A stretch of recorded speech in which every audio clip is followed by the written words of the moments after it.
وهو أصدق القائلين. أعوذ بالله من الشيطان الرجيم. بسم الله الرحمن الرحيم. إن هذا القرآن يهدي للتي هي أقوم ويبشر المؤمنين الذين يعملون الصالحات أن لهم أجرا كبيرا. وقال النبي صلى الله عليه وسلم: اقرأوا القرآن فإنه يأتي يوم القيامة شفيعا لأصحابه. Sadaqallahul azim wa sadaqa rasulun nabil karim. Bismillahirrahmanirrahim. Uhayyikum bi tahiyyatil Islam. Tahiyatan min 'indillahi mubarakatan thayyibah. Tahiyyah min ahli jannah. Assalamualaikum warahmatullahi wabarakatuh.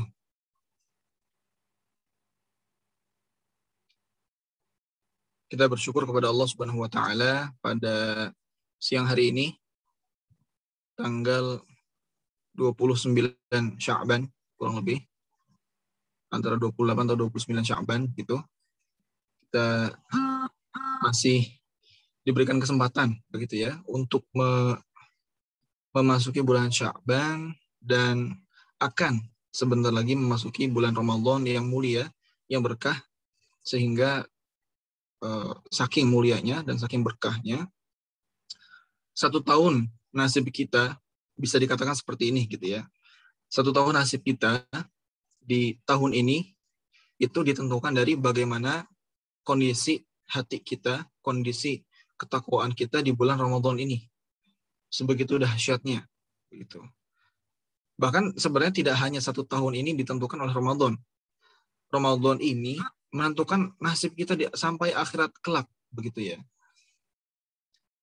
Karena kita diajarkan oleh para salafus salihin gitu ya, orang-orang pendahulu kita, para pengikut Rasulullah SAW, dan kita pun bercontoh kepada mereka, yakni para salafus salih, yang mana mereka langsung mendapat contoh dari Nabi Muhammad SAW bahwa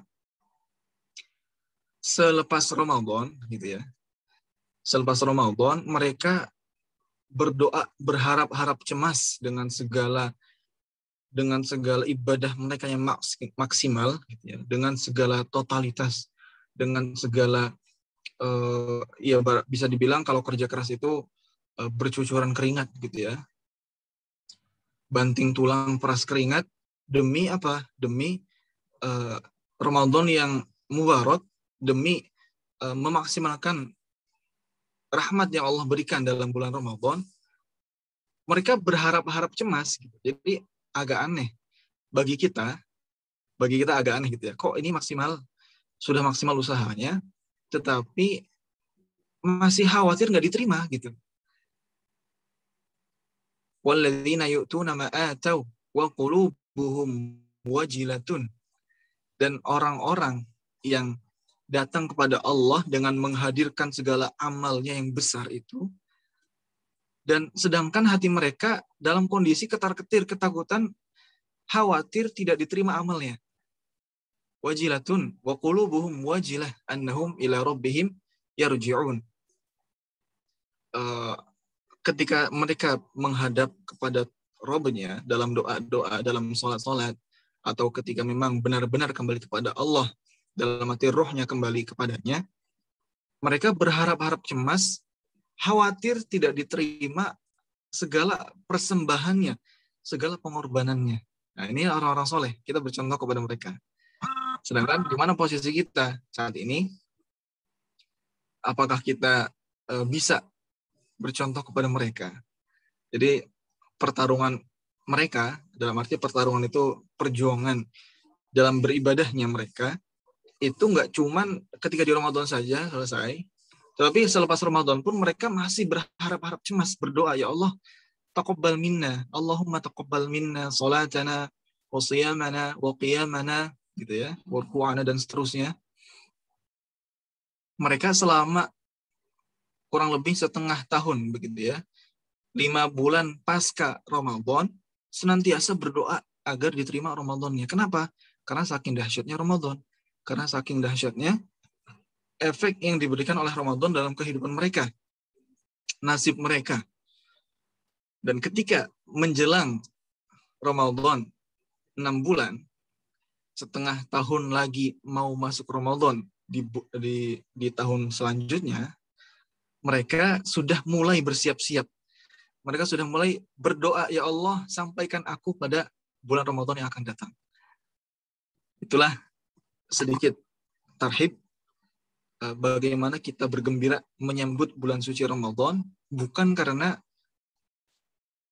festifnya, bukan pada paradenya atau pada semaraknya saja, tetapi pada ketakwaan itu. Bagaimana kita memandang Ramadan itu mubarak, penuh dengan keberkahan. Kalau kita bisa bilang kehidupan kita dalam 1 tahun itu ibarat sebuah lingkaran gitu ya, kita melingkar dari satu titik ke titik yang lain, bisa ibaratkan seperti spiral gitu ya. Memang di titik yang sama tapi di atasnya, karena kalau spiral itu berarti makin lama makin naik gitu ya. Nah, kita di satu titik di 1 tahun ke titik selanjutnya gitu. Nah, kita ibaratkan 1 tahun itu seperti itu.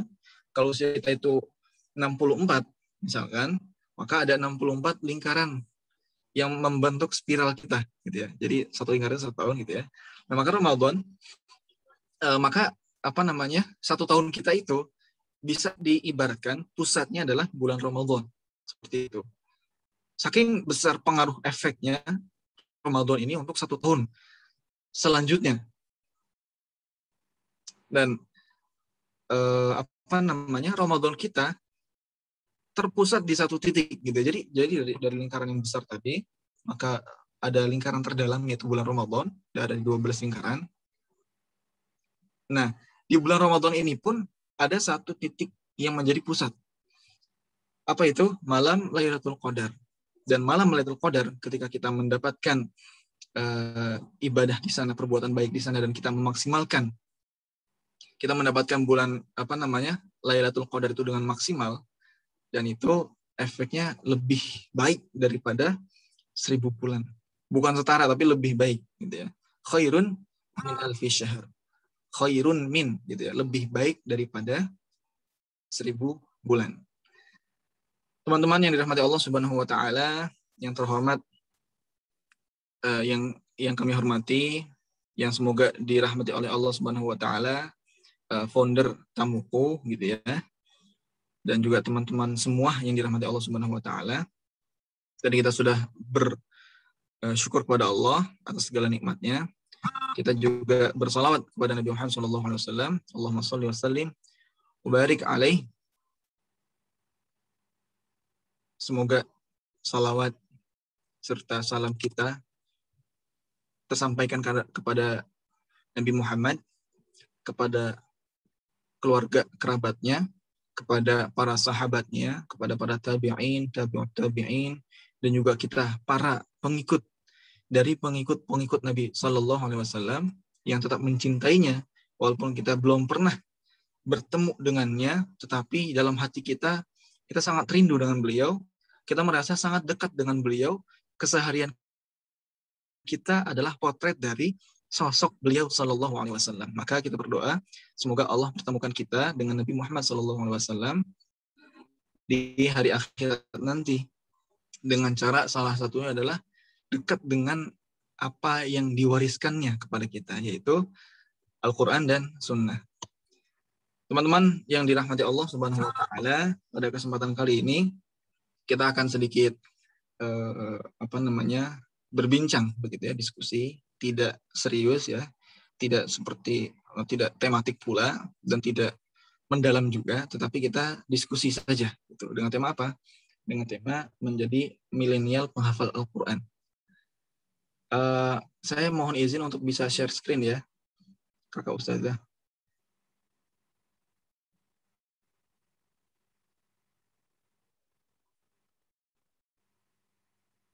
Belum bisa nih.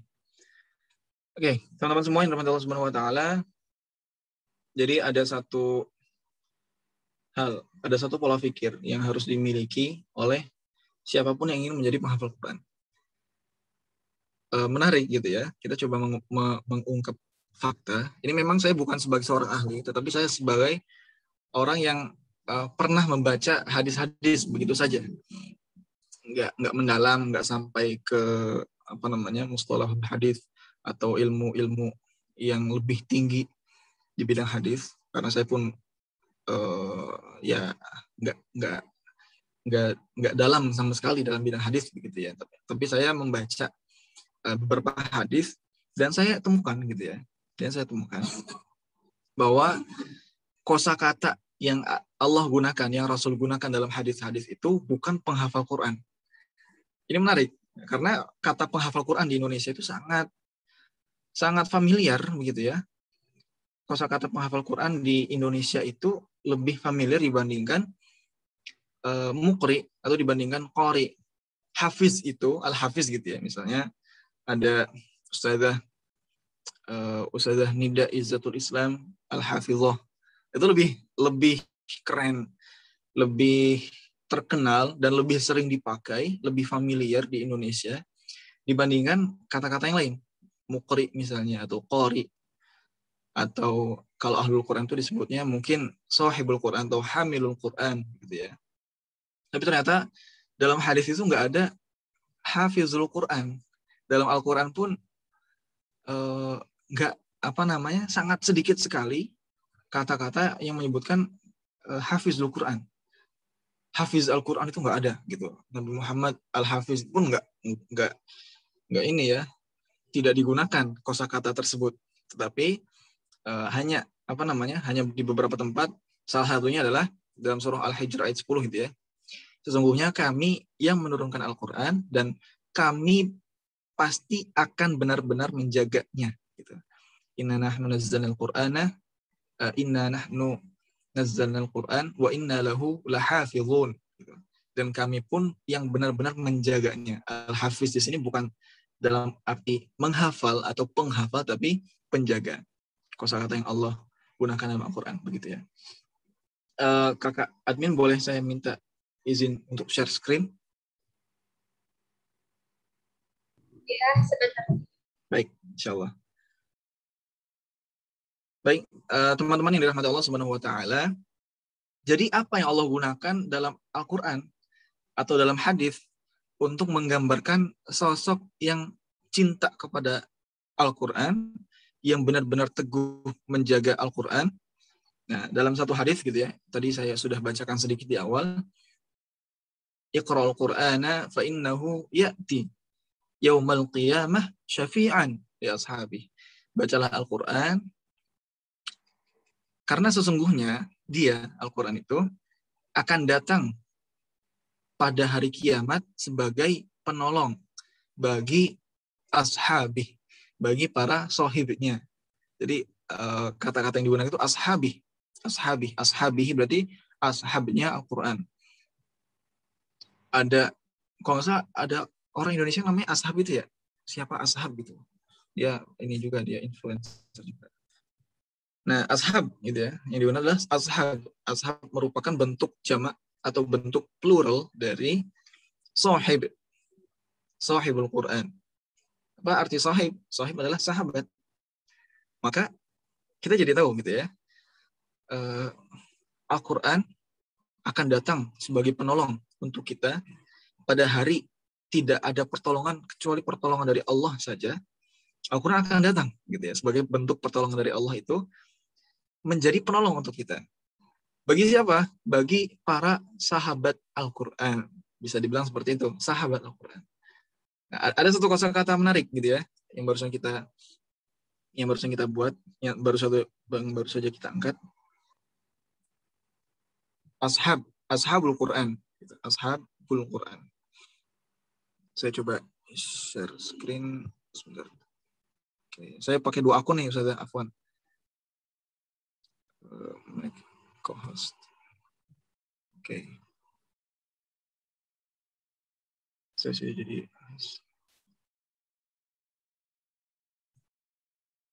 Baik, saya sedang share screen. Ya, sudah tampak ya.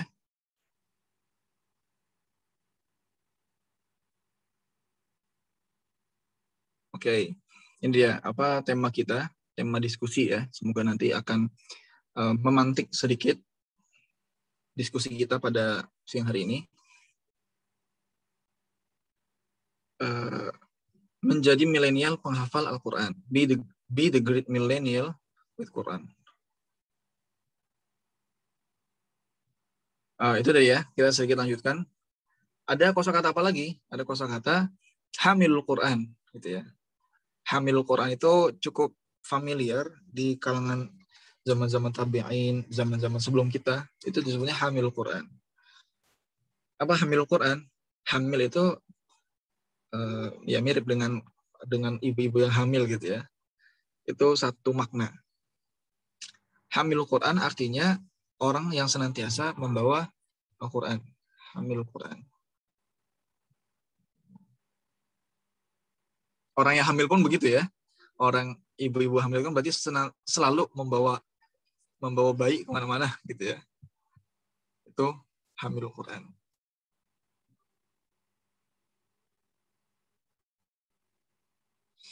Oke. Ada satu pola pikir teman-teman semua yang perlu dimiliki oleh seorang penghafal Al-Quran. Apa pola pikir ini? Pola pikir hierarkis. Apa hierarkis itu? Pola pikir yang tersusun gitu ya. Yang tersusun ketika ada suatu prioritas, kita harus mendahulukan prioritas tersebut dibandingkan urusan yang lain. Itu pola pikir hierarkis. Seperti apa pola pikirnya?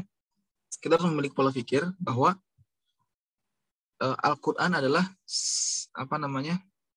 Al-Quran adalah ukuran yang harus kita gunakan dalam segala hal di kehidupan kita. Dalam hal ini di kesibukan kita. Nah, itu salah satu tips untuk menjadi great millennial gitu ya. Milenial yang hebat adalah dengan menjadikan Al-Quran itu sebagai ukuran dia. Apa contohnya? Bagaimana case-nya gitu ya. Case-nya. Jadi kita kan punya kesibukan teman-teman. Ada yang kuliah, ada yang kerja, ada yang sekolah, ada yang jadi ibu rumah tangga dan segala macam. Makin dewasa itu makin banyak urusan gitu ya. Dan kadang-kadang kalau kita nggak biasa dengan banyak kerepotan, dengan banyak beban pikiran, kita agak norak gitu memahaminya. Atau saya juga menemukan beberapa penghafal Quran yang lulus dari pesantren, dia punya hafalan, dia biasa melancarkan hafalan, tapi dia nggak siap dengan kesibukan yang ada di dunia nyata ketika dia selesai dari pesantren, ketika dia turun gunung gitu ya, menghadapi segala kesibukan yang ada di dunia kuliah, di dunia pekerjaan, di dunia rumah tangga, dan di segala macam ke dunia nyata kita gitu ya. Itu banyak banget beban, banyak banget pikiran, banyak banget segala hal yang membuat kita tertekan, entah hutang atau kita ada tuntutan apa, harus kemana gitu ya. Sementara kita punya cita-cita untuk menjadi penghafal Quran. Nah, bagaimana menyelaraskannya? Gitu. Ada satu pola pikir yang harus dimiliki oleh penghafal Quran. Pola pikir apa? Pola pikir segala hal harus diukur dengan Al-Quran. Ini pola pikir yang harus dipegang oleh kita semua. Bagaimana realisasinya? Jadi gini kira-kira, antum kasih pertanyaan ke diri antum ketika antum sedang ada urusan sekolah, urusan kuliah, urusan kerja, atau ada kesibukan lain, ikut acara ini, ikut acara itu. Antum tanya dalam diri antum, ini tips untuk menjadikan Al-Quran sebagai indikator. Tanya apa? Tanyakan bahwa apakah dengan kesibukan ini Al-Quran saya akan makin bagus atau makin buruk, atau sama saja. Nah, antum kalau punya jawabannya adalah yang pertama gitu ya, makin bagus Al-Qurannya, antum jadi semakin dekat dengan Al-Quran, jadi makin cinta, jadi makin banyak tahu tentang Al-Quran, itu bagus tuh. Maka ikuti acara itu. Tapi kalau dengan antum mengikuti satu acara dan antum bertanya pada diri sendiri, dan ternyata jawabannya adalah gara-gara acara ini, kayaknya Al-Quran saya makin kacau deh. Kayaknya saya makin jauh dari Allah dan juga dari Al-Quran. Nah, itu antum bisa tahu tuh harus ngapain. Dan antum harus jujur sama diri sendiri. Harus objektif gitu ya. Jadi mengandalkan bukan perasaan. Kadang-kadang kalau mengandalkan perasaan itu, nggak apa-apa deh, ini juga cuma sekali gitu kan. Atau nggak apa-apa deh, itu mah nggak usah dipikirin sekarang, nanti aja. Ini juga acara asik banget ngumpul-kumpul sama temen gitu ya. Tapi ternyata kalau itu jadi kebiasaan, wah itu sudah berat. Atau misalnya nggak terlalu buruk, dan ternyata yang muncul dari jawaban tadi, jawabannya yang muncul adalah netral, nggak terlalu parah gitu ya, nggak sampai segitunya, tapi juga nggak membuat semakin dekat, artinya nggak positif gitu, netral. Itu antum sudah mulai harus berpikir bagaimana supaya yang netral ini antum sudah biasakan untuk tinggal gitu, tidak terlalu kebiasa untuk mengambil hal-hal yang sia-sia gitu ya, karena salah satu apa namanya tanda bahwa orang Muslim itu adalah benar keislamannya adalah dengan meninggalkan yang sia-sia. Ada hadisnya tuh. Apa ya? Salah satu tanda bahwa dia bahwa dia adalah Muslim yang baik adalah dengan meninggalkan hal yang sia-sia. Itu salah satu indikatornya. Gitu ya teman-teman semua. Oke, baik, kita akan masuk ke pokok bahasan. Ini dia. Paling tidak kita bagi menjadi 3 poin ini gitu ya. Bagaimana kita mengawali dengan semangat. Bagaimana yang nomor 2 gitu ya. Setelah kita semangat, kita mulai tahu tips-tipsnya, dan setelah itu kita bagaimana mempertahankan kita, bagaimana kita bisa nggak loyo gitu ya. Karena membicarakan ngafal itu kan nggak cuma langkah pertama gitu ya. 1000 langkah diawali dari langkah pertama.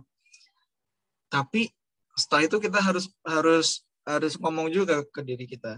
Setelah langkah pertama menuju langkah yang ke-1000 harus dilanjutkan dengan langkah kedua. Harus dilanjutkan dengan langkah ketiga, seterusnya sampai langkah ke-1000.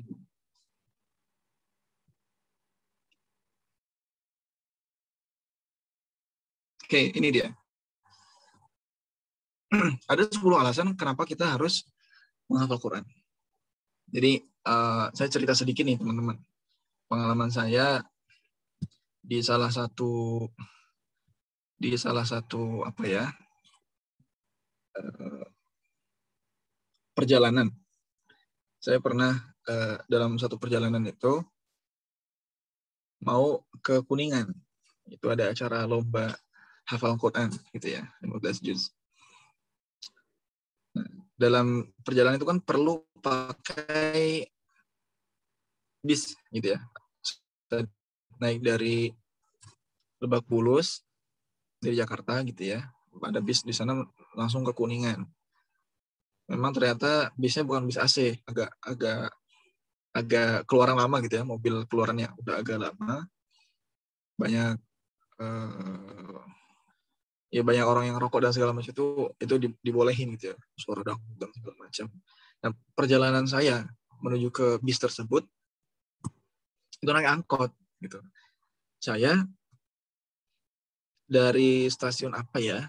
Kalau teman-teman ada yang anak Jakarta tuh ngerti deh. Turun dari stasiun Pondok Ranji, tanya sana tanya sini, oke, ternyata naik angkot bisa gitu kan. Biar hemat lah naik Gojeknya.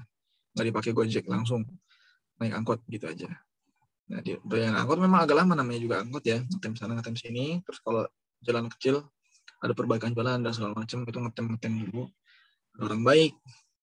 Saya kan main HP ya, sambil jawabin minta doanya untuk mau lomba nih gitu kan.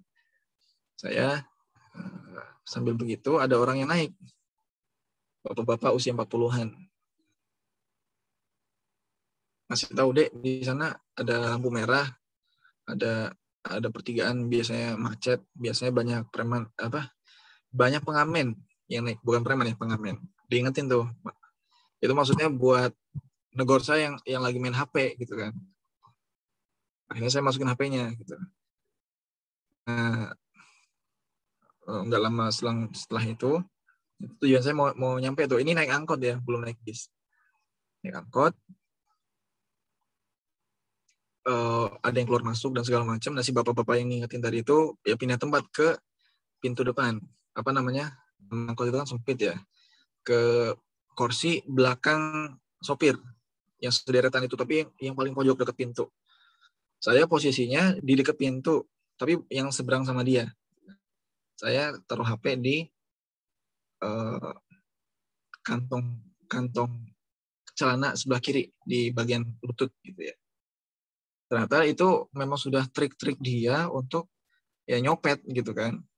Ya pokoknya setelah kejadian itu, saya nggak nyadar kalau HP saya dicopet, saya turun dan malah bilang berterima kasih karena dibantuin. Saya belum ngeh kalau HP diambil. Saya turun, bilang terima kasih, dia jalan angkotnya. Saya ngecek tuh HP-nya, kok nggak ada ya? Saya ngecek di semua tas, di tempat saya biasa naruh, kayaknya di sini deh, kayaknya di situ deh. Saya bongkar-bongkar dikit tas. Ternyata nggak ada juga. Saya langsung 180 derajat. Yang tadinya mikir orang itu baik, husnuzon, langsung ya bukan suzon lagi ya, karena jelas sangat ketahuan dia yang punya motif paling kuat gitu ya untuk mengambil HP saya. Dan ternyata itu ada banyak sekali percakapan-percakapan yang bagian dari skenario dia gitu. Insya Allah. Akhirnya saya turun agak lemes. Habis itu naik ke bis gitu kan. Sebelum naik bis itu waktu zuhur saya sholat dulu. Saya sambil sholat mikir-mikir, lanjutin nggak ya ke Kuningan? Ya. Ini 2018, udah modern. Kalau orang melakukan perjalanan jarak jauh tanpa HP itu, zaman itu, hari ini kan sudah aneh ya tanpa HP gitu ya. Orang-orang semua udah pegang HP. Udah menghilangkan pesanan atau buka maps gitu. Atau kalau ada apa-apa selalu berpegangan pada handphone. Nah, di situ akhirnya saya bertekad gitu ya, saya berazam, Bismillah nggak perlu pakai HP. Dan saya belum dapat kesempatan, belum tahu caranya buat gimana ngabarin orang tua. Yaudah, jalan dulu aja. Jalan dulu. Nah, alhamdulillah di bis itu ada orang yang saya bisa pinjam HP dia untuk jalan.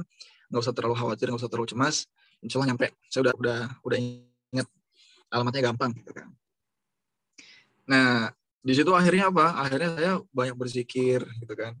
Ya banyak banget was-was yang itu nggak bakal ada kalau kita pegang handphone gitu ya. Saya khawatir banget, saya nanya terus memastikan informasi itu tepat dengan cara ya nanya ke kernek, nanya ke orang sebelah yang biasa jalan ke Kuningan gitu kan. Saya banyak berzikir, minta tolongnya itu kuat banget sama Allah Subhanahu wa taala. Saya ingat satu ayat untuk terus meneguhkan hati saya gitu ya. Ada satu ayat dalam surah Al-Ankabut awal gitu ya. Alif Lam Mim. Ahasiban nasu ayyutraku ayyaqulu amanna wa hum la yuftanun. Saya selalu ingat ayat itu dan selalu saya ulang-ulang lagi untuk meneguhkan hati saya. Tadinya saya ragu, tadinya saya pesimis, tapi Allah kuatkan dengan ayat itu. Alif Lam Mim, apakah manusia, orang-orang itu berpikir, mengira mereka akan dibiarkan mengatakan keimanan, mengatakan saya sudah beriman gitu ya. Sementara mereka belum pernah diuji. Di situ saya membara sekali semangat saya. Ahasiban nasu ayyutraku ayyaqulu amanna wa hum la yuftanun. Ini bentuk pertanyaan dari Allah, bukan untuk dijawab, tapi untuk menohok hati kita. Kita sudah tahu jawabannya, dan itu untuk menguatkan keimanan kita.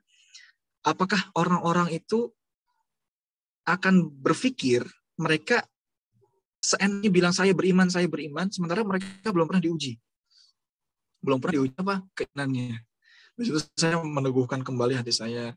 Saya berzikir banyak-banyak sama Allah. Dan ternyata hidup tanpa handphone itu kita bisa lebih fokus, teman-teman.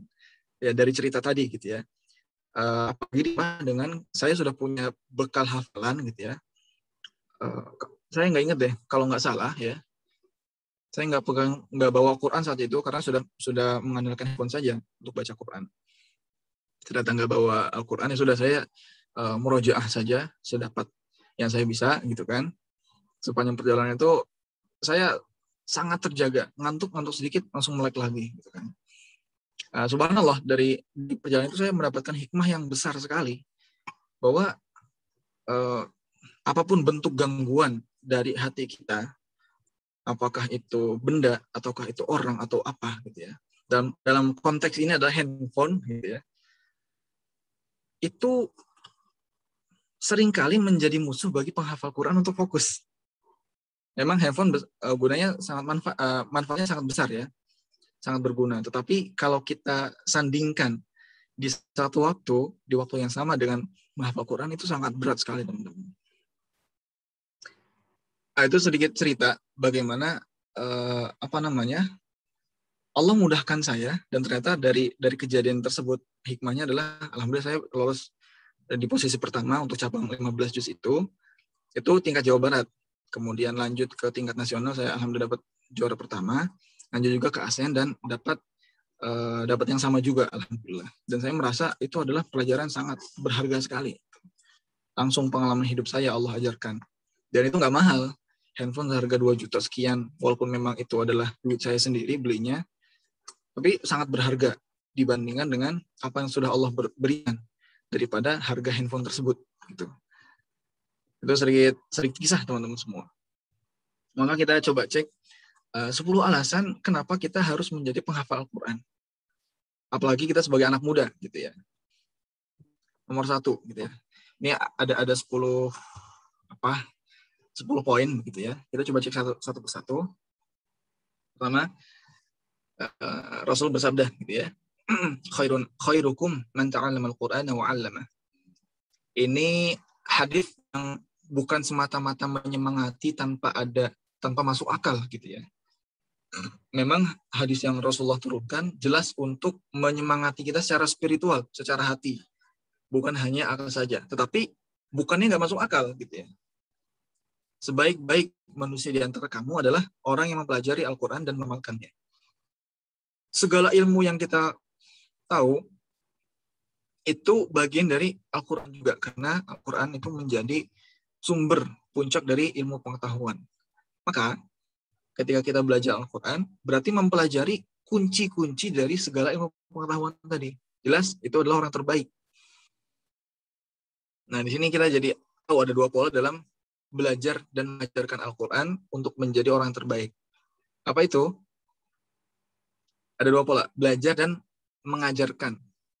Ya, mengamalkannya itu adalah mengajarkannya. Wa'allamah. Kalau kita sudah menjadi penghafal Quran, apakah sudah menjadi orang terbaik? Belum. Masih ada satu yang kurang. Apa? Mengajarkan Al-Quran. Jadi para guru-guru pun, bagi kita yang sudah mengajarkan Quran, gitu ya, itu nggak boleh lupa bahwa kita nggak bisa meninggalkan langkah pertama, yaitu belajar Quran. Sering saya melihat fenomena ini gitu ya, teman-teman mahasiswa atau teman-teman guru bahkan, guru Al-Quran, itu melupakan hal yang pertama. Karena dia sudah di posisi yang kedua, yaitu mengajarkan Al-Quran. Mengamalkan dengan cara mengajarkan Quran. Mereka sudah di posisi yang susah untuk belajar, nggak ada waktu, atau mereka sudah merasa tidak perlu belajar lagi gitu. Karena mereka sudah di posisi yang di atas. Ngapain belajar lagi? Saya udah ngajarin kok gitu kan. Nah, dalam hal ini kita perlu mencari orang lebih hebat daripada kita, sehingga apa? Sehingga kita bisa terus belajar. Maka 2 pola ini, gitu ya, 2 pola yang terus berulang, belajar dan mengajarkan, itu akan membuat kita menjadi orang yang terbaik. Oke? Yang kedua, kenapa kita harus menjadi penghafal Quran? Jadi hadisnya bunyinya seperti ini. Ya ummul qaumu aqra'uhum li kitabih. Yang berhak untuk memimpin suatu kaum dalam sholat atau dalam hal-hal lainnya adalah orang-orang yang paling bagus bacaannya di antara kalian. Atau ada yang mengartikan juga gitu ya, yang paling bagus pemahaman Qur'annya. Nggak cuma bacaan ya, bacaan juga, pemahaman juga, dan pengamalan juga. Maka dia yang paling berhak untuk memimpin suatu kaum. Dia diutamakan. Yang ketiga, alasan kenapa kita harus menghafal Quran adalah kita mendapatkan kedudukan yang tinggi di sisi Allah Subhanahu wa taala di akhirat. Rasul bersabda, kan dikatakan kepada pemilik atau penghafal Quran gitu ya, untuk membaca Al-Quran, kemudian naiklah. Bang itu berarti naik gitu ya. bacalah kamu sebagaimana kamu sudah membaca Al-Quran di dunia. Maka sesungguhnya tempatmu di akhirat nanti, kedudukanmu di akhirat nanti, sesuai dengan akhir ayat yang kamu baca. Jadi kalau bunyi hadisnya itu adalah yuqalu li sahibil Quran iqra wartaqi. Bacalah dan naiklah. Warattil, dan bacalah Al-Quran dengan tartil. Kama kunta turattilu fid dunya. Sebagaimana kamu membaca Al-Quran itu dengan tartil ketika di dunia, fa inna manzilataka, karena sesungguhnya posisimu, zilataka, posisi Al-Quran, derajat kita atau ya tingginya kita di akhirat itu sesuai dengan inda akhiri ayatin taqra'uha, sesuai dengan akhir ayat yang telah kita baca. Jadi makin banyak yang kita baca, yang kita hafal, yang kita murojaah, itu makin tinggi posisi kita di akhirat. Yang selanjutnya, kita mendapatkan syafaat. Ini hadis yang saya baca di awal gitu ya. Iqra'ul Qur'an, bacalah Al-Qur'an. Fa innahu ya'ti yaumil qiyamah syafi'an li ashabi. Dia akan datang sebagai penolong di akhirat. Singkat aja. Ini menarik sekali. Ini sangat menarik. Kita dilarang untuk iri, dengki, atau hasad, atau hasud. Tetapi ini diperbolehkan oleh Rasulullah dalam dua hal saja. Pertama, kita boleh iri kepada seseorang yang Allah telah berikan Al-Quran kepada dia, dan kita menyibukkan diri siang dan malam dengan Al-Quran tersebut. Gitu ya. Yang kedua adalah orang yang telah diberi harta, kemudian dari harta itu dia infakkan di jalan Allah untuk kebaikan malam dan siang hari. Jadi kita boleh iri ke orang-orang yang hafalannya bagus, yang dia tuh sibuk untuk mengajar Al-Quran, mengamalkan Al-Quran, memperjuangkan Al-Quran, gitu ya. Kita boleh iri dengan orang itu. Tapi bukan pada kekayaannya, bukan pada keren, bukan pada followersnya yang banyak, bukan pada dia sudah nikah, istri yang cantik, mobilnya, dia udah punya mobil, udah punya rumah, banyak, dia bisnismen dan segala macam. Bukan pada hartanya, bukan pada dunianya, tetapi pada Al-Qur'annya dan aktivitas dia yang mengamalkan Al-Quran tersebut. Ini kita boleh iri. Next. Ya, Al-Quran itu merupakan sumber kebaikan, jelas. Kan? Dari hadis ini kita jadi tahu. Rasul bersabda, man qara'a harfan min kitabillah falahu bihi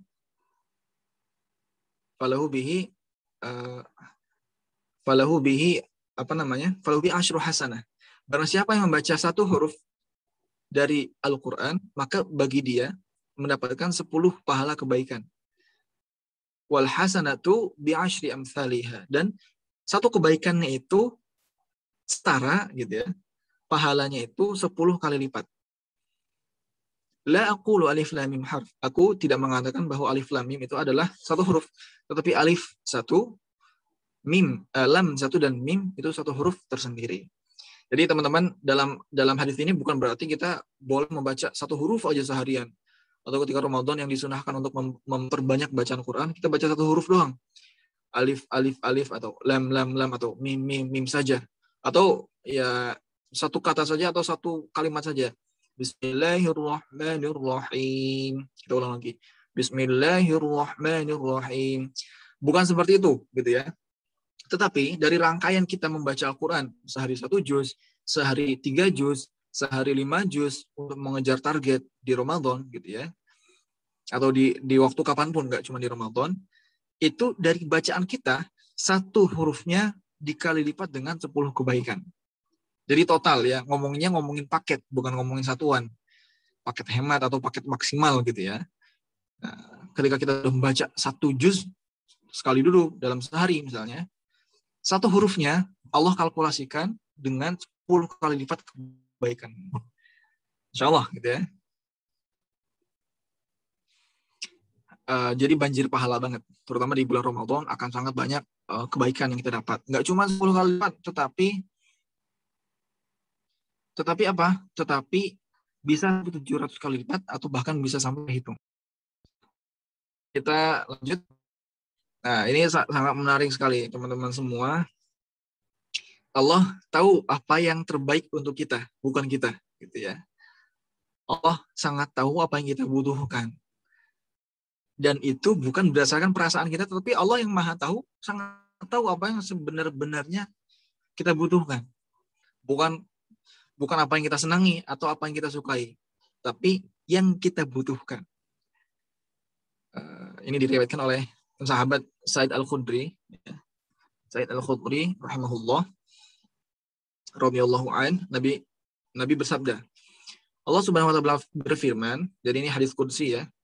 Barang siapa yang disibukkan dengan Al-Qur'an dan disibukkan dengan mengingatku, berzikir kepadaku, maka akan aku berikan keutamaan kepadanya lebih besar daripada yang aku berikan kepada yang lainnya.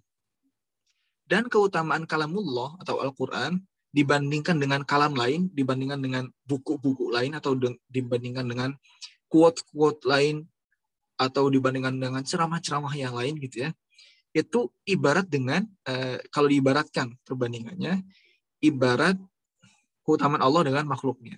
Insya Allah ya, keutamaan Al-Quran dibandingkan dengan kitab lain, itu ibarat keutamaan Allah dengan makhluknya. Jadi sangat besar sekali keutamaan membaca Al-Quran dibandingkan dengan membaca buku biasa atau cuma dengerin ceramah. Kecuali memang ceramahnya memang membicarakan tentang kalamullah atau mengingat Allah Subhanahu wa taala. Next. Nah ini dia. Diriwayatkan oleh Ibnu Abbas, Rasul bersabda, sesungguhnya orang yang dalam hatinya tidak ada sedikit pun dari Al-Quran, ibarat sebuah rumah yang rusak atau roboh. Innal ladzi laisa fi jawfihi syai'un minal Qur'an kal baitil kharibi. Sesungguhnya seseorang kalau di hatinya itu enggak ada sedikit pun dari Al-Quran, dia ibarat rumah yang roboh. Jadi ibaratnya gini, ada pertanyaan gitu terkait hadis ini. Kalau kita itu dilaknat oleh Allah gara-gara kita sudah punya hafalan dan itu kita hilang dari hati kita karena kita nggak menjaganya dan merawatnya, bukankah lebih baik untuk kita nggak punya hafalan sama sekali ya?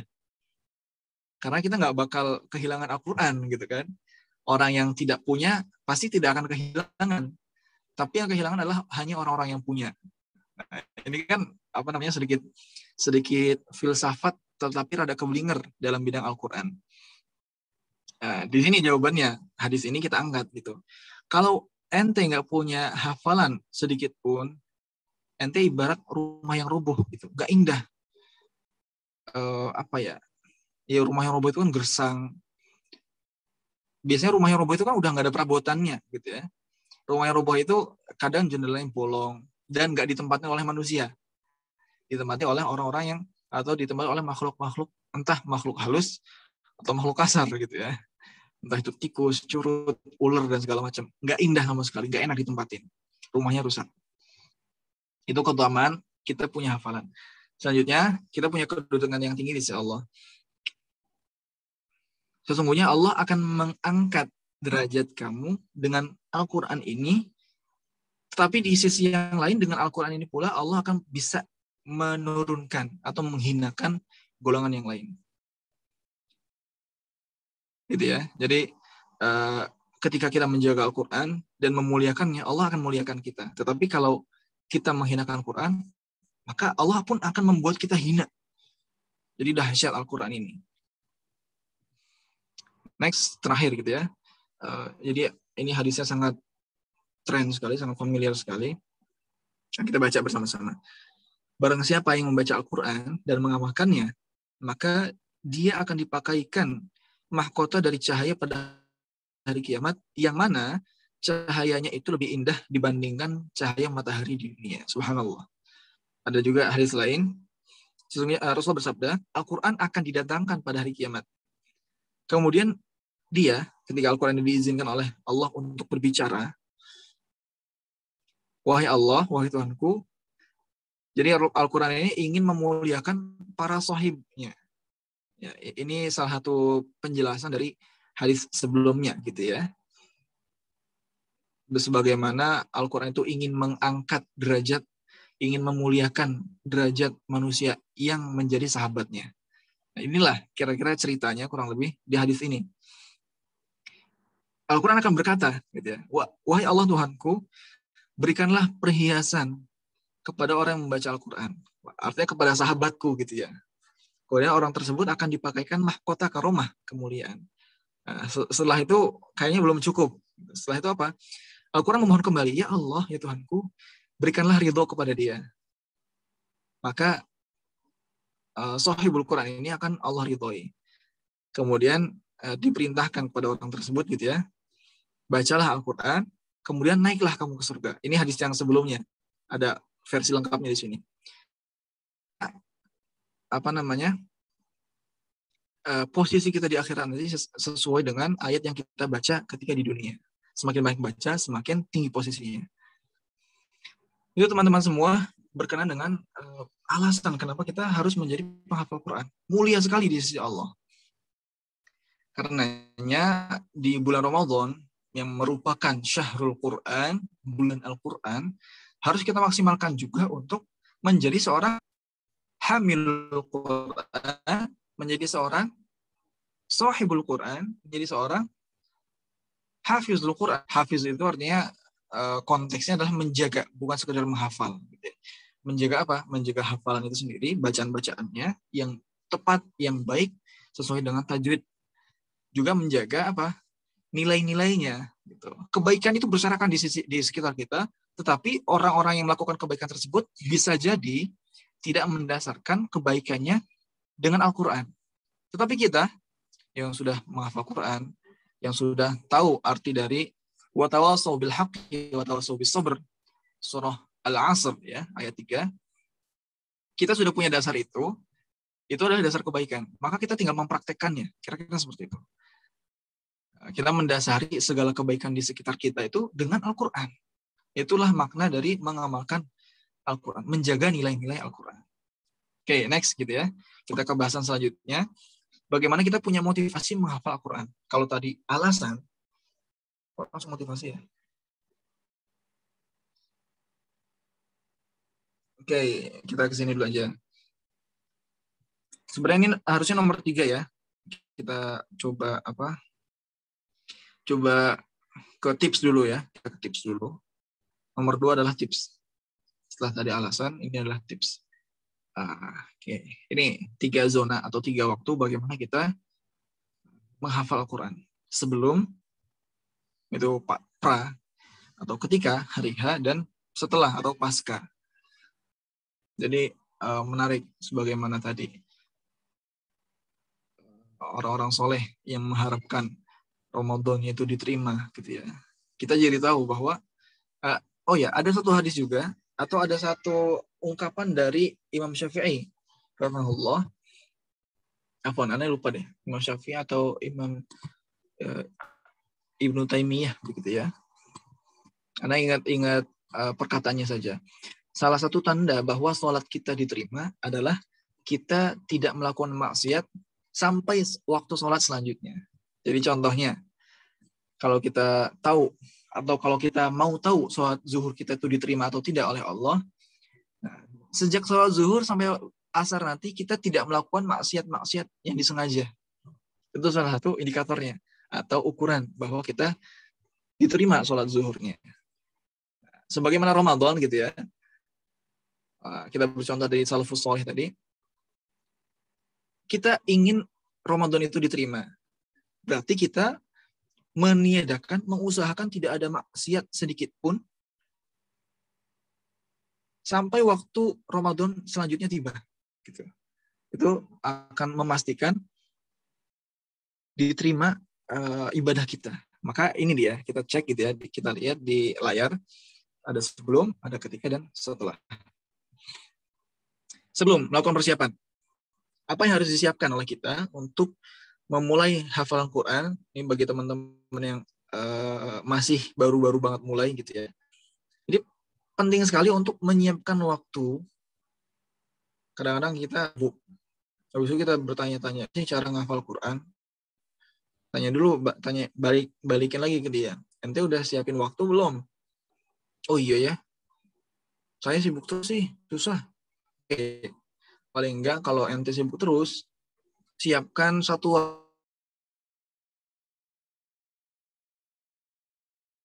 dalam satu pekan. Kalau belum bisa 2 jam sekali duduk, yang penting kondusif.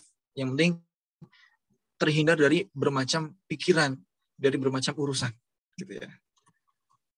Sudah siapkan waktu, oke, hari Sabtu jam Sabtu libur nih misalnya nih. Oke, saya siapkan hari Sabtu jam ba'da asar sampai maghrib misalnya. Dari jam 4 sampai maghrib. Itu kira-kira mungkin ada 2,5 jam kali ya, kurang lebih. Oke, setelah siapkan waktu, siapkan tempat. Mau tempatnya di mana? Pastikan tempatnya jauh dari urusan yang membuat kita kepikiran urusan-urusan tersebut. Itu sumber segala kesibukan, sumber segala urusan. Kalau kita mau fokus ngafal, lepaskan dari urusan-urusan lain. Harus kelar. Walaupun kita tahu gitu ya, urusan itu nggak bakal pernah selesai, terutama handphone kita, maka kita harus lepas tuh handphone sementara. Nggak bakal fokus kalau deket. Pastikan juga tempatnya bersih, terang, adem gitu ya, pengkondisian itu. Kemudian diri kita pun harus kuat gitu.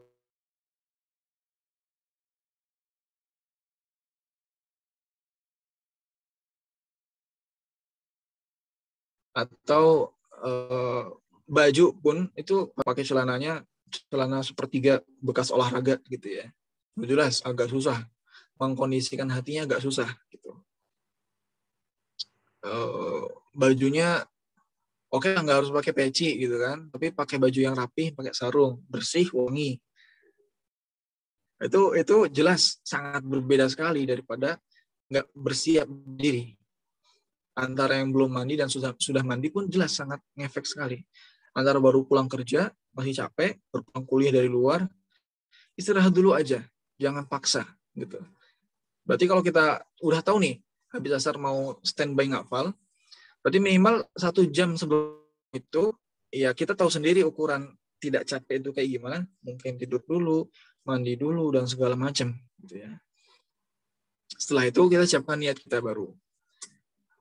Niat kita untuk apa nih? Duduk berlama-lama, mandi, menyiapkan tempat, jelas untuk aku walaupun cuma 1 jam atau 2 jam dalam sepekan, itu adalah waktu terbaik kita. Ini salah satu teknis persiapannya gitu ya. Next, ketika sedang hari H. Kita membicarakan strategi, teknik, dan metode. Strategi itu berkaitan dengan waktu, tempat, gitu ya. Ya tadi kita sudah sedikit bicarakan globalnya gitu, membicarakan ruang dan waktu. Kapan waktu yang enak? Itu harus paling cocok dengan kita. Oke, ternyata harus oksigen masih sangat kaya. Itu waktu-waktu yang sangat kondusif. Ternyata ada orang lain yang nggak setuju. Nggak. Emang sih seger, tapi bikin saya ngantuk gitu. Oke, boleh. Subuh itu bukan untuk fokus ngaji, karena kita agak susah. Oke, kapan? Kita siapkan waktu tahajud misalnya, jam 3 sampai subuh. Boleh juga. Itu cocok-cocokan. Tempatnya di mana? Siapkan juga. Rapikan. Kalau tempat masjid agak jauh, pastikan kamar kita, tempat kerja kita, atau ruang kita itu sudah rapih. Enak dilihat, ditempatin. Nggak ada debu, sapuin dulu semua gitu ya. Dan segala kondisian. Dan juga stimulus target dulu ya.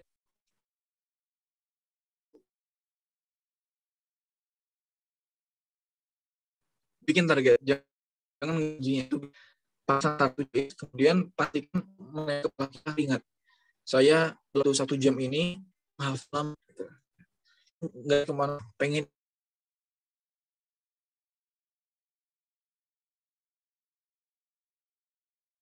ngelihat orang dia tasmi di pernikahannya surat Ar-Rahman. Bagus juga ya, saya hafal Ar-Rahman. Ternyata yang begitu tuh nggak fokus gitu. Kita cuma punya satu waktu untuk hari ini, untuk saat ini, maka fokus apa yang bisa kita garap di waktu tersebut. Jangan kemana-mana mikirnya. Jelas harus step by step gitu ya. Saat ini halaman 1, besok halaman 2, besok halaman 3, besok satu surat, selanjutnya lanjut surat kedua, selanjutnya surat ketiga. Harus jelas. Pastikan kita mau hafal yang mana. Gitu. Nah, stimulus ini ibarat kayak pendukung gitu ya. Misalnya kasih reward atau punishment gitu ya. Kita kasih hadiah. Kalau saya bisa dalam 1 pekan istiqomah 1 jam sehari ngaji, saya berjanji pada diri saya sendiri untuk apa? Untuk apa? Atau punishment yang sebaliknya, hukuman. Itu bisa. Selanjutnya adalah teknik. Teknik ini lebih kepada bagaimana cara membaca kita. Apakah pelan atau agak cepat gitu. Tapi jika dengan sangat tartil, sangat lambat gitu ya. Walaupun bukan lambat yang berlebihan ya. Misalnya standarnya adalah standar murattal atau lebih lambat daripada itu karena punya varian gitu ya. Bacaan-bacanya misalnya bacaan Kiai Syekh Husori. Bismillahirrahmanirrahim. Segitu. Kita ngafal misalnya ayat ke-6 surat Al-Baqarah.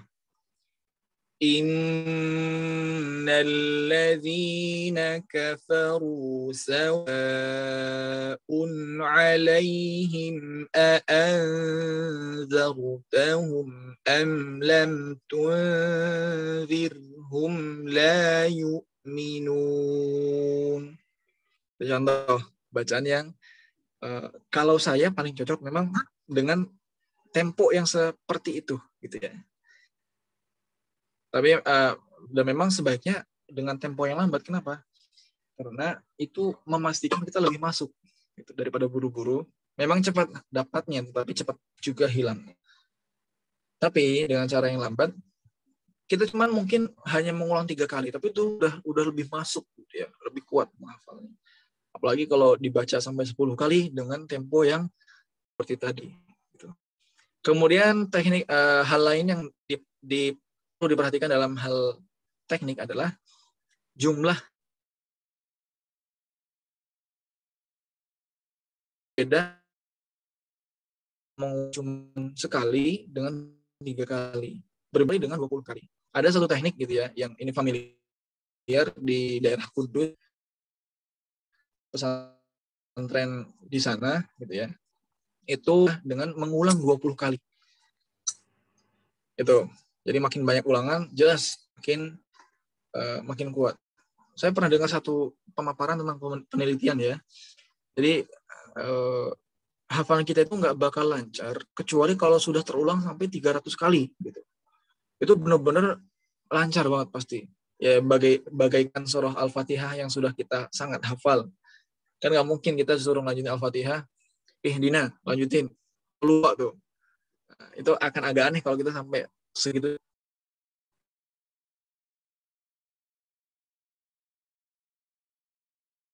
Pernafasan perut atau pernafasan dada, sorry. Ya. Itu ngefek juga pada nyaman atau tidak kita menghafal. Kemudian volume suara yang kecasannya agak susah juga, gitu kan. Tapi kalau volume yang terlalu besar itu bikin kita capek. Jadi sedang aja. Jelas juga cara duduk. Cara duduk apakah kita lalu merunduk sampai menghimpit perut kita sampai agak susah ngafal nafas atau susah mengeluarkan suara, itu pun ngefek menghambat pernafasan kita. Misalnya dalam hal ini beberapa masalah nih dalam hal teknik ya. Bisa kita akalin juga dengan teknik-teknik lain. Ada masalah apa? Masalah ngantuk atau masalah cepat pegel kesemutan atau masalah tidak fokus karena situasinya susah. Kita balikin lagi gitu. Bisa kok kita kita modifikasi. Untuk gimana caranya? Berwudu. Aduh, saya udah berkali-kali wudu sampai basah bajunya. Ternyata masih belum fokus juga. Berarti kalau ngantuk gimana? Berdiri saja. Pegang Quran, berdiri. Ternyata sambil berdiri dia nyender, ngantuk-ngantuk juga. Oke, sambil jalan. Jalan muterin rumah atau muterin masjid. Ya mungkin dalam hal ini kalau teman-teman yang ya sudah, siapkan tempat untuk kita bisa berdiri dan berjalan-jalan sambil muter gitu. Kalau pegel sangat-sangat banyak cara. Ini dengan teknik. Kemudian metode.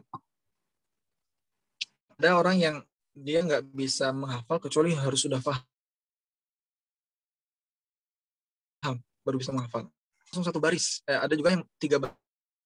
Berarti dia 5 kali menghafal.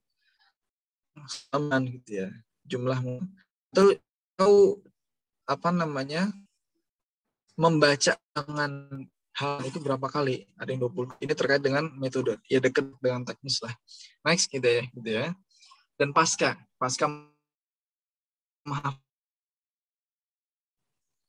kita perlu evaluasi beberapa hal ini. Gimana menhafalan gitu ya, karena kita semangat pekan pertama aja. Lalu bagaimana cara menjaga semangat menghafal? Misalnya kalau yang pertama tuh ya, bagaimana menjaga hafalan. Kita udah ngafal halaman pertama, Al-Baqarah ayat 1-5. Besoknya hari kedua, lanjut lagi ayat 6 sampai sekian. Selanjutnya hari selanjutnya lanjut halaman selanjutnya. Terus halaman terus gitu kan. Tetapi ternyata kita halaman pertamanya jadi lupa gara-gara fokus dengan hafalan baru. Ketika hari ke-7, halaman ke-7, kita lupa dengan halaman pertama. Udah agak blur gitu ya. Nah, gimana? Itu harus kita evaluasi juga. Bagaimana cara menjaga semangat? Kita semangat di awal, hari pertama, dan rame-rame gitu ya. Bisa menghafal 1 halaman sekali. Sekarang ini 1 halaman nyampe sih, tapi itu nggak bisa masuk, nggak bisa sampai masuk ke ke memori gitu. Nggak inget kita. Ngasal-ngasal aja ngafalnya. Nah, gimana tuh semangatnya kurang? Atau yang ketiga, target yang terukur. Kadang-kadang kita punya target besar, tetapi tidak menyesuaikan dengan kemampuan kita. Atau kita punya target besar, tetapi kita nggak mengukur usaha yang harus kita keluarkan. Kadang-kadang orang ukurannya targetnya besar, tetapi dia malas untuk bersusah payah. Dia malas untuk mengeluarkan effort. Gitu ya. Itu harus terukur juga effort kita. Kalau saya mau 30 juz dalam waktu 3 tahun, berarti 1 tahun 10 juz. Berarti per bulannya kira-kira 1 juz. Berarti per harinya kira-kira berapa? 1 bulan 1 juz. 20 dibagi 30 hari. Kira-kira 2/3 halaman. Atau bolehlah pasang 1 hari 1 halaman. Effort kita harus segitu. Bisa nggak kita istiqomah dalam 3 tahun ngafal 1 hari 1 halaman? Kita punya waktu yang cukup untuk melancarkan. Kemudian bulan selanjutnya kita lanjut juz kedua, juz ketiga. Gitu ya. Nah, dalam 12 bulan, berarti kita ada waktu 2 bulan untuk memastikan 10 juz tersebut lancar. Tahun kedua, lanjut juz 11 sampai 20. Tahun ketiga, lanjut juz 1 sampai 30. Bisa nggak kita istiqomah? Gitu. Nah, 3 hal ini kita menjadi kita untuk melancarkan. Jangan terus ya. Kalau main ular-ular itu kan suka gitu. Kita makan terus, tapi yang belakang itu malah kita nabrak gara-gara kan udah nggak kepegang. Gitu. Menjaga semangat gimana? Nanti kita lihat cara menjaga motivasi gitu ya. Target yang terukur seperti tadi. Pastikan kita impikan.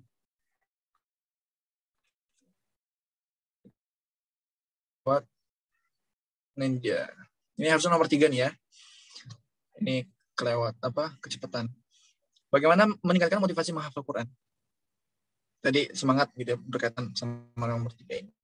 Kita pastikan evaluasi kita pasca itu 3 poin ini.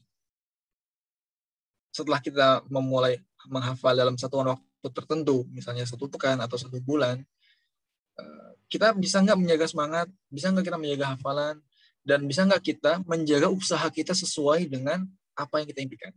Kemudian evaluasi. Kalau ternyata kita kok lemas, malas gitu ya, nggak semangat, evaluasi diri sendiri sudah oke belum?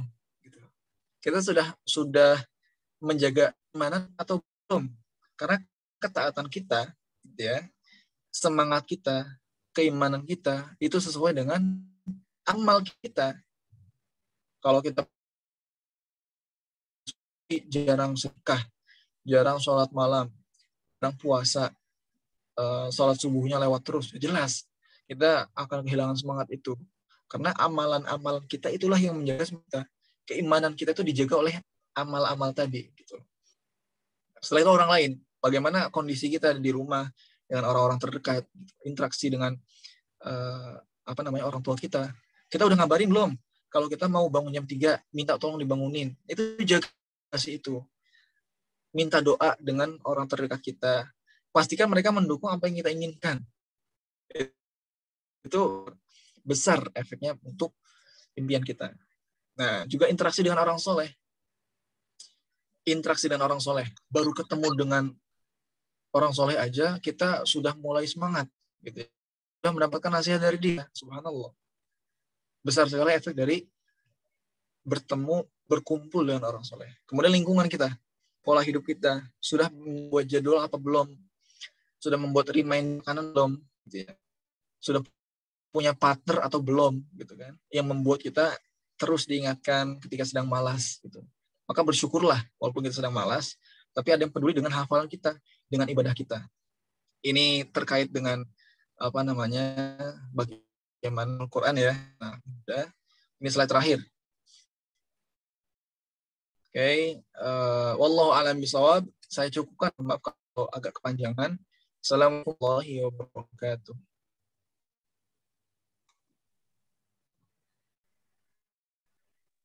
Ya, saya ucapkan jazakumullah khairan katsira kepada Al-Ustaz Azam tadi yang telah menyampaikan materinya yang sangat luar biasa sekali. Mudah-mudahan kita semua dapat mengambil manfaat apa yang telah sampaikan dan bisa mengaplikasikannya kepada kehidupan sehari-hari. Mudah-mudahan kita semua dapat mengambil ilmu dan menyerap ilmu, kemudian mengamalkannya. Sangat luar biasa sekali. Untuk teman-teman semua, barangkali ada pertanyaan untuk yang bisa disampaikan atau ada pertanyaan untuk Al-Ustaz materi yang telah disampaikan tadi. Oke, teman-teman ada pertanyaan? Silakan untuk ditanyakan ke Al-Ustaz Azam. Insya Allah untuk materi PowerPoint-nya saya akan kirimkan ya ke ke WA yang kalau namanya itu Tamuku ya. Saya akan kirimkan insya Allah.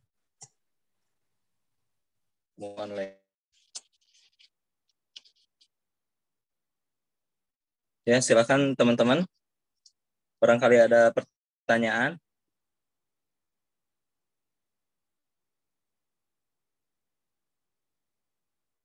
Kita ditanyakan langsung mengenai materi yang telah disampaikan, mengenai bagaimana kita menghafal Quran, banyak sekali ya, dan bisa langsung ditanyakan pada Al-Ustaz Azam.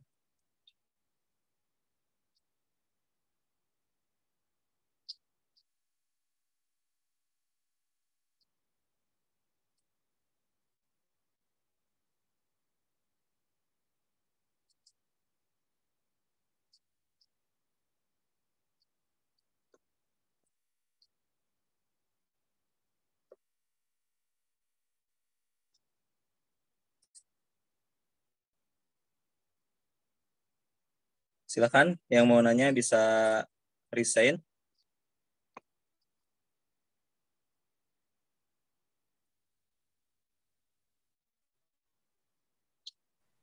Sebenarnya di kolom chat ada pertanyaan, Kang. Ya, siap.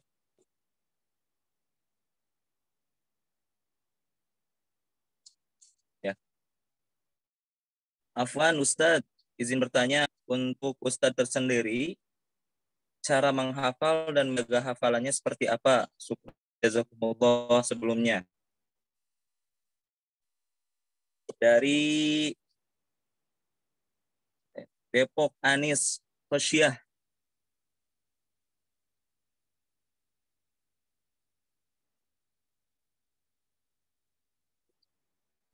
Baik.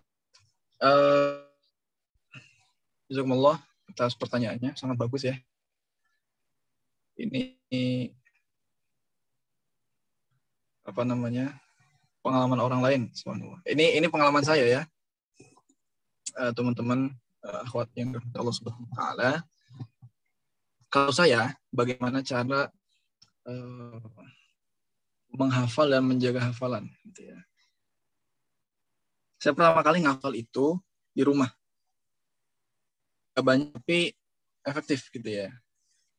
Di rumah, mulai dari membacanya, melancarkan bacaan sampai mulai hafalan-hafalan surat pendek gitu ya. Nah, ketika kecil saya sembuhkan ke pesantren. Tapi bukan itu poin, bukan di mana kita menghafal, tapi pada limannya.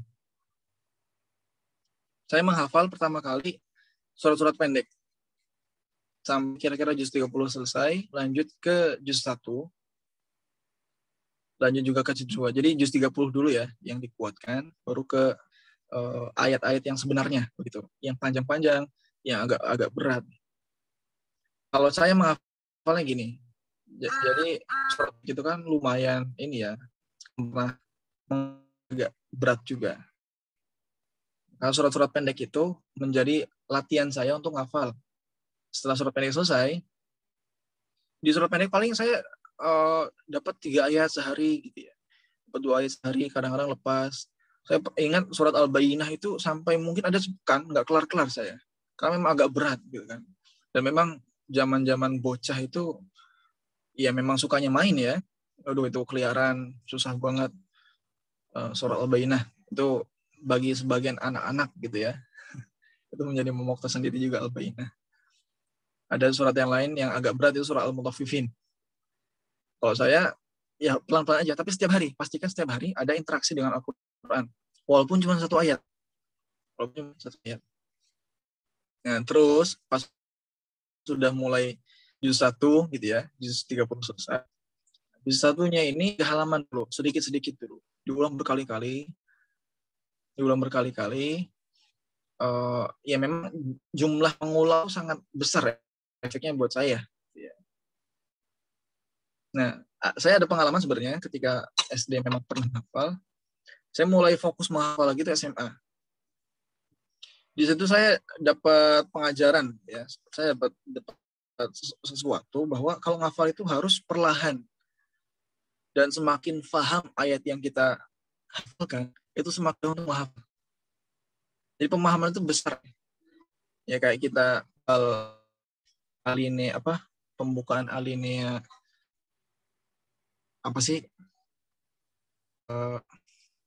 Pembukaan UUD 19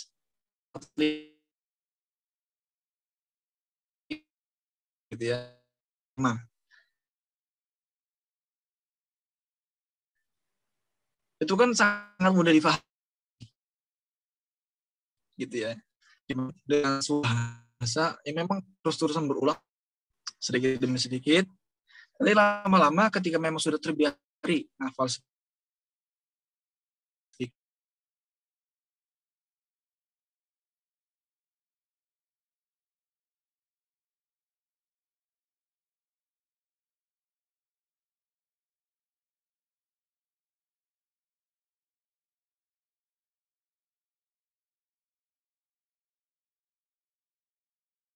misalnya kita udah ngafal nih 1 halaman, 1 halaman, sampai ke kumpul 5 halaman. Oke, 5 halaman. Tapi kalau kita pertama kali ngafal gitu ya, pastikan 5 halaman ini aman. Pastikan 5 halaman ini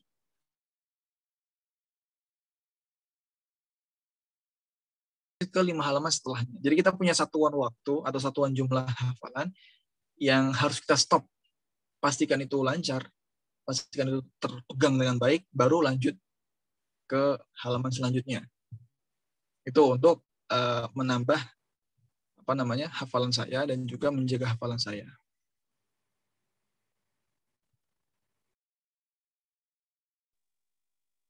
Nah, mudah-mudahan dapat dipahami ya.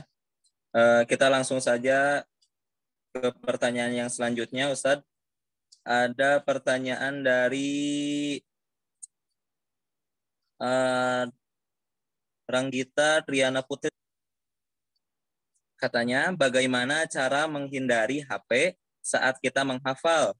Karena biasanya hari ini dipaksa bisa, tapi besok kumat lagi. Nah, mungkin kurang istiqomah begitu, Ustaz.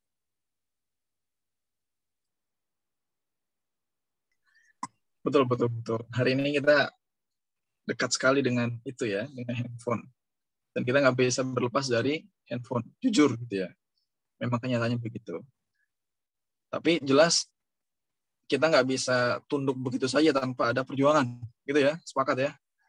Harus nggak boleh menyerah gitu. Kalau yang saya pernah dapat dan pernah saya lakukan juga gitu ya. Kalau memang kita nggak bisa sendiri, pastikan kita ada orang lain yang mendukung program kita dan kita minta bantuan sama dia. Minta tolong dong, misalnya orang tua atau teman dekat untuk ngingetin gitu. Kadang-kadang kita misalnya, kalau saya pernah mengasingkan diri lepas dari handphone, misalnya 1 hari 1 jam. Hari ini bisa, tapi besoknya kegoda lagi gitu. Ngafal boleh deh sambil bawa handphone. Kalau ngantuk gimana? Atau sambil pengen yang lain gitu kan. Itu harus hati-hati dengan itu. Kita bikin kesepakatan sama orang terdekat kita. Minta tolong untuk ngamanin HP. Dan untuk membuat remind ke saya kalau saya lagi males. Atau kalau saya lagi pengennya bawa HP aja. Pengen buka YouTube, pengen buka Instagram, yang lain-lain. Sambil ngaji. Oh itu nggak bakal bisa. Gitu ya. Itu nggak bakal bisa fokus. Harus terpisah antara handphone dengan Al-Quran. Yang saya coba begitu. Atau ikut program, kalau kita sendiri atau ya perseorangan aja kan susah ya. Ada kok ternyata program-program, misalkan program liburan atau program yang memang kita sudah menyelesaikan urusan kita, terutama Ramadan gitu ya. Enak banget kalau Ramadan kita bisa menyelesaikan urusan kerjaan kita, kuliah kita. Ada misalkan barang 20 hari aja atau 10 hari terakhir gitu. Pastikan handphone itu mati. Dan pastikan semua urusan itu selesai. Bukan urusan nanggung ya. Kalau urusan nanggung kita pasti nggak betah untuk berlama-lama HP nggak nyala. Pastikan jualan atau urusan kuliah, skripsi, bimbingan, kerjaan, dan segala macam, kelar.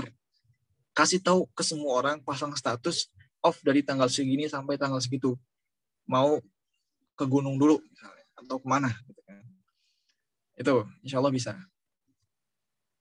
Kurang lebih begitu sih. Itu tinggal dibikin variasinya aja gitu kan. Artinya tetap komunikasi ke orang lain atau bikin program. Ada program-program yang membuat misalnya hafalan Quran, karantina Quran. Itu banyak kok. 30 hari ngafal Quran. Itu bisa insya Allah. Jangan menyerah yang penting. Nah, terima kasih Ustadz. Kita langsung saja ke pertanyaan yang selanjutnya Ustadz. Ada pertanyaan dari Hasna Zahira. Nah, dari Bekasi. Katanya, Bismillah, afwan Ustadz, izin bertanya, bagaimana pendapat antum mengenai seseorang yang sering bermaksiat, namun mungkin hafalannya? Apakah ini termasuk istidraj? Dan apakah termasuk juga di antara golongan orang yang hafalannya hanya sampai kerongkongannya? Nah, begitu rupanya pertanyaan Ustadz. Untuk ini saya nggak bisa langsung menjawab dari saya sendiri gitu ya, karena saya pun masih harus sangat berhati-hati dan masih dalam perjuangan menuju ke sana gitu ya. Saya mau mengutip dari Buya Hamka gitu ya. Case-nya sama gitu ya, kasusnya sama. Bagaimana jika dia tetap mengerjakan sholat, tetapi dia juga bermaksiat?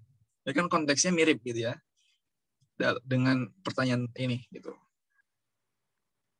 apakah sebaiknya kita ya sudah bermaksiat, kalau kita nggak bisa benar-benar sholat secara totalitas meninggalkan maksiat, apakah sebaiknya ya sudah maksiat sekali aja deh daripada nanggung nggak jelas gitu kan.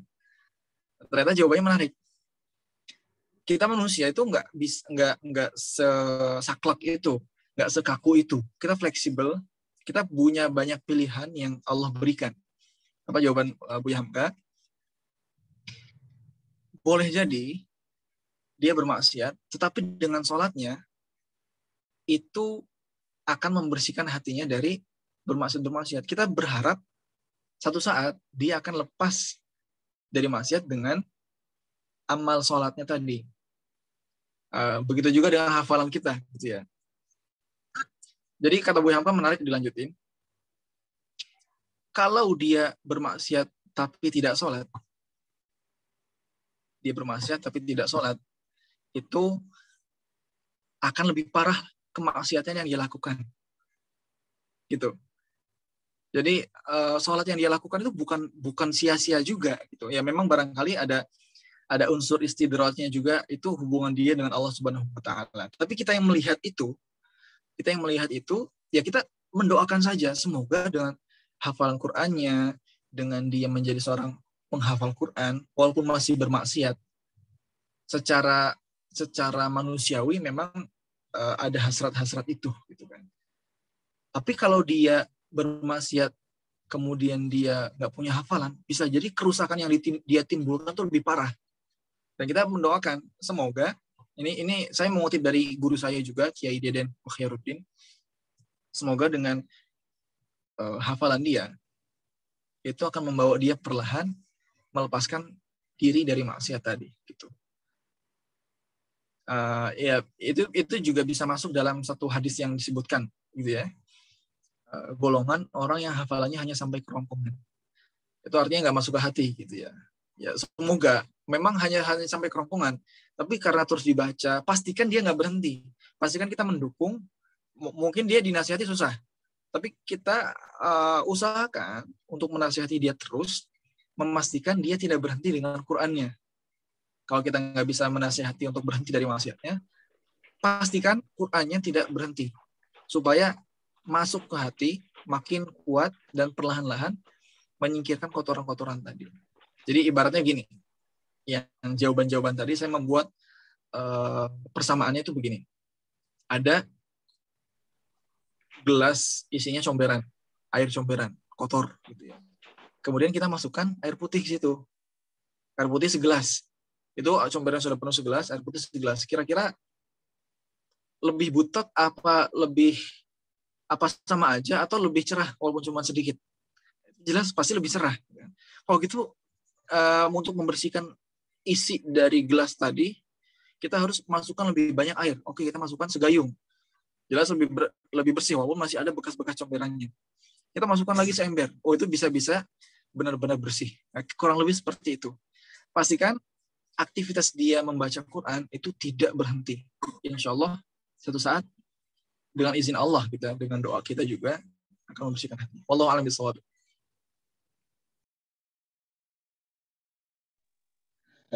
Terima kasih Ustadz.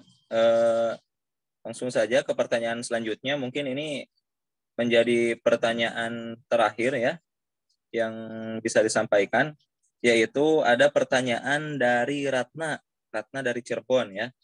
Izin bertanya Ustadz, lebih baik memulai hafalan atau tahsin terlebih dahulu dilancarkan karena ingin menghafal tapi merasa belum tartil bacaannya. Syukron Ustadz.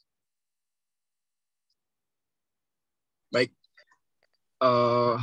kita buat pengibaratan dulu gitu ya, biar masuk, biar gampang. Ada, kalau saya sering mengibaratkan itu dengan batu bata gitu ya. Batu bata itu kan bentuknya kotak, dan itu perlu menggunakan cetakan, bukan digunakan pakai tangan, apalagi dipahat pakai cetakan. Kadang-kadang di cetakan tersebut, kalau batu bata di Jawa gitu ya, saya ingat dulu pernah waktu lagi pesantren, itu ada kayak mereknya gitu tuh. Jadi kayak ada ukiran, tapi bukan karena diukir, tapi karena sudah ada di cetakannya. Misalnya ada merek Cap Jaya misalnya. Nah, ini merupakan cara berpikir yang sangat gampang banget. Mungkin nggak batu itu menjadi segitiga? Sorry. Mungkin nggak batu bata tersebut akan menjadi batu bata yang sebagaimana begini bentuknya, gitu ya, pada umumnya. Sementara cetakannya itu bentuknya segitiga. Itu jelas sangat tidak mungkin, kan? Atau mungkin nggak kita pengen kasih merek Cap Jaya, sementara yang tertulis dalam cetakan tersebut adalah Cap Jawa misalnya. Itu nggak mungkin, nggak bakal mungkin bisa. Hasilnya pasti sesuai dengan cetakannya. Ini sangat masuk akal ya, sangat mudah dipahami ya. Jadi soal tahsin gitu kan, itu ibaratnya wajib untuk menghafal Quran, untuk punya hafalan yang bagus. Kalau kita, contoh dengan pengibaratan tadi, kita buat simulasi sedikit, eksperimen gitu ya. Kita membaca huruf za itu masih ja. Misalnya huruf za itu masih ja. Kita baca idza zulzilatil ardu zilzalah. Bacanya gimana kalau dia masih baca za dengan ja? Idza juljilatil ardu jiljalaha. Contoh ya. Dia mulai menghafal. Baca sekali, baca 3 kali dengan perlahan-lahan, satu ayat itu fokus sampai diulang 10 kali. Idza juljilatil ardu jiljalaha sampai diulang ke 20 kali. Nah, itu akan membentuk menjadi hafalan dan tercetak dengan kuat di memori kita. Cetakan di memori kita ya dengan cetakan bacaan kita gitu ya. Kemudian sampai masuk ke memori kita. Itulah cetakan yang sudah terbentuk hasil cetakannya. Nah, maka untuk memiliki hafalan yang baik dan bagus, sesuaikan juga cara baca kita dengan hafalan yang baik dan bagus. Maka bisa dibilang harus baik dulu bacaannya. Ada cara begini juga. Memang ada beberapa pola. Gitu ya. Kalau kita belum baik bacaannya, misalkan kita punya Quran, dicek, kita buka ngasal, baca surat Al-Isra ayat 1. Subhanalladzi asra bi'amdi, dia masih baca salah-salah. Itu kan cara ngecek tahsin yang pada umumnya gitu ya. Tapi bisa juga misalnya kita mau menghafal satu ayat di surat At-Tin, Wat-Tin wa Zaitun sampai alaihissallahu bi ahkamil hakimin. Kita baca itu masih salah-salah. Oke, ada satu metode yang namanya adalah talaqi. Dipastikan bacaan dia baik dan betul. Walaupun pada ayat lain, pada tempat yang lain, pada halaman yang lain itu masih salah-salah. Tapi kita pastikan di beberapa ayat surat At-Tin itu kita dapat kepastian bahwa bacanya baik dan benar, mulai menghafal itu pun bisa. Kira-kira kurang lebih seperti itu. Wallahu a'lam bishawab. Nah, alhamdulillahirrahmanirrahim. Mungkin untuk sesi pertanyaan dicukupkan sekian. Dan barangkali ya, Ustaz, ada teman-teman di sini yang belum mengetahui siapa sih Ustadz Azam, pemateri yang barusan menyampaikan materi yang sangat luar biasa itu. Nah, saya akan membacakan profil dari Al-Ustadz Azam ya. Ustadz, untuk nama lengkap yaitu Muhammad Azam Muhtadi, nama panggilan Azam, gender laki-laki, tempat tanggal lahir Tangerang, 14 Juni 1996, status perkawinan masih single, alhamdulillah. Bagi teman-teman yang ini, untuk skill bahasa yang dikuasai, bahasa Indonesia, Inggris, dan Arab, kebangsaan Indonesia, agama Islam, alamat Jalan Cempaka, Blok C, nomor 15 RT 3 RW 6, Gria Parung Panjang, Desa Kabasiran, Kecamatan Parung Panjang, Kabupaten Bogor, Jawa Barat. Untuk nomor telepon, barangkali ada yang ingin mencatat, silahkan dicatat, yaitu 085 212 363 441.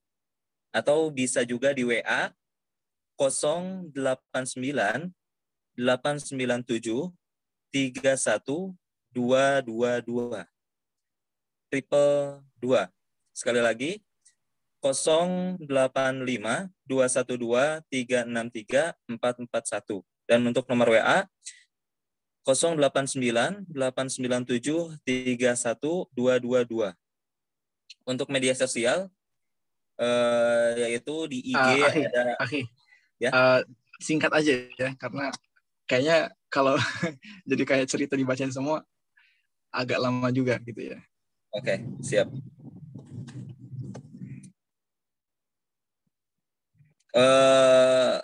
Untuk email bisa langsung ke @azam74@gmail.com.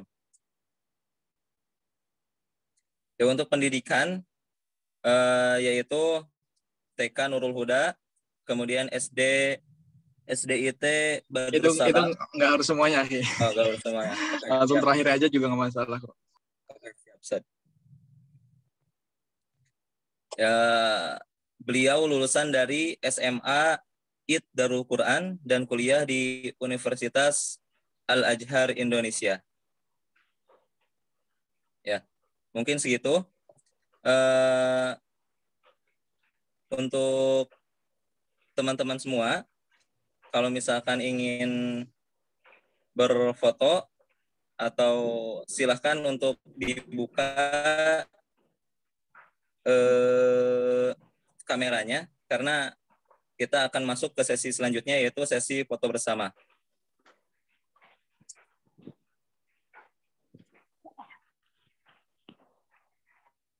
Oke.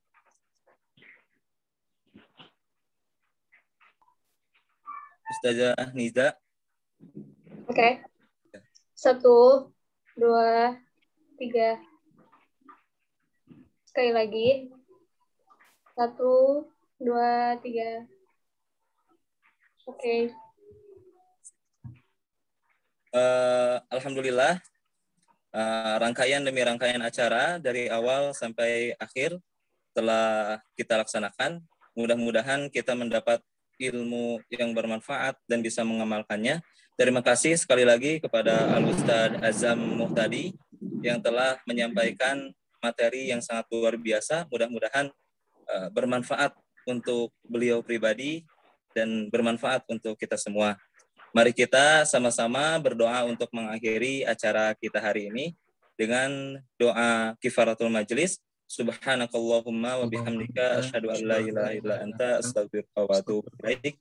Wassalamualaikum warahmatullahi wabarakatuh. Waalaikumsalam warahmatullahi wabarakatuh. Ustaz. Nah, pamit duluan ya. Assalamualaikum. Waalaikumsalam warahmatullahi.